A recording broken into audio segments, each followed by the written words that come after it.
అర్జీలు పెండింగ్లో ఉంచరాదని జిల్లా కలెక్టర్ స్వప్నిల్ దినకర్ పుణ్కర్ అధికారులను ఆదేశించారు.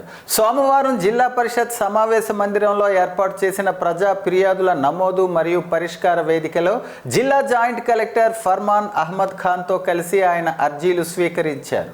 ఈ సందర్భంగా ఆయన మాట్లాడుతూ వచ్చే అర్జీలపై సత్వర పరిష్కారం అయ్యే దిశగా చర్యలు చేపట్టాలని ఆదేశించారు. జిల్లా స్థాయి కార్యాలయంలో ఒక అర్జీల మానిటరింగ్ అధికారిని, ఒక కంప్యూటర్ ఆపరేటర్ను ఏర్పాటు చేసుకుని వచ్చే అర్జీలపై పరిష్కారానికి ఎప్పటికప్పుడు చర్యలు తీసుకోవాలని చెప్పారు. అర్జీలపై మానిటరింగ్ అధికారి రోజువారీ సమీక్షిస్తుండాలని పేర్కొన్నారు. వారం లేదా 2 వారాలకు ఒకసారి జిల్లా అధికారి అర్జీలపై సమీక్ష చేసుకుంటే అర్జీల పరిస్థితి తెలుస్తుందన్నారు. మండల స్థాయిలో ఉన్న అధికారులు కూడా వారి కార్యాలయాల్లో జిల్లా స్థాయి కార్యాలయాల్లో ఏర్పాటు చేసుకుంటే అర్జీల పరిష్కారానికి ఆలస్యం లేకుండా త్వరితగతిన డిస్పోజ్ చేయవచ్చని వెల్లడించారు. అర్జీదారునికి ఖచ్చితమైన సమాచారం అందజేయాలన్నారు.